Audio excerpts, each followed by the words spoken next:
Hi, this is Mark from Wiki Design. In this video, I'm going to show you how you can easily add a Google reCAPTCHA to your Elementor Pro websites.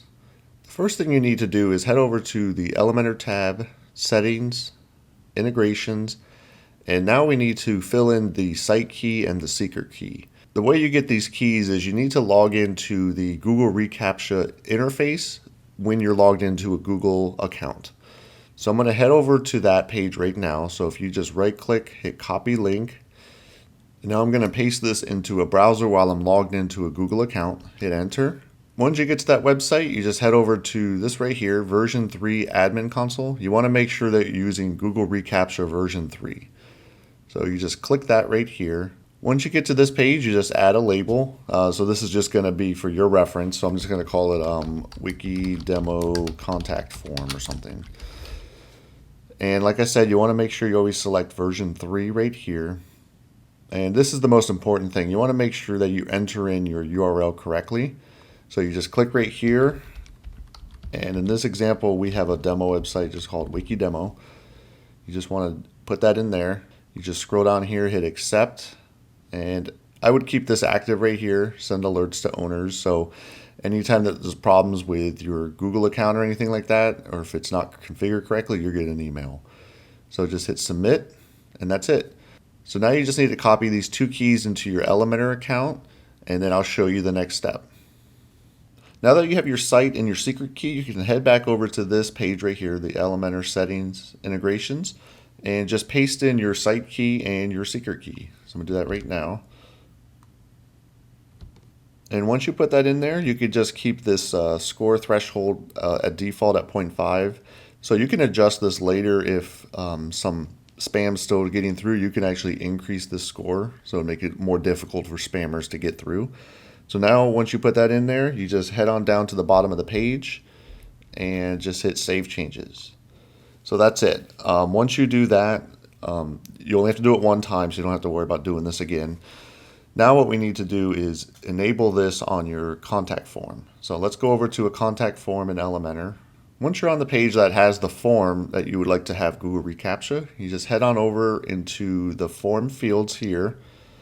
And I usually put this on the bottom, so you would click Add Item. And right here where it says Type, you would just choose Google reCAPTCHA version 3.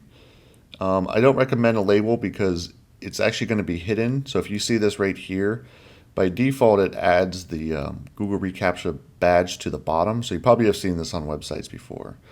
So there's no reason to add a label or anything. So what you could do is you could choose bottom right, bottom left right here, or inline. And that's it. So now let's go ahead and preview this page. And you can see this has the Google reCAPTCHA thing right here.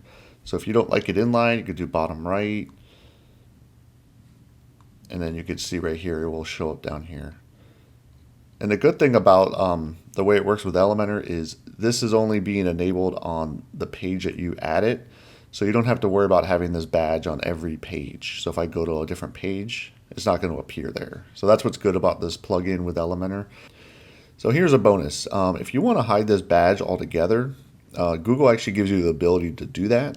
But by default, they want you to show that on the page. So as you know, it's pretty ugly, especially if you start doing the inline. That doesn't look very pretty, especially if it contrasts with your branding or anything like that. So I'm going to show you how you can hide this badge right here.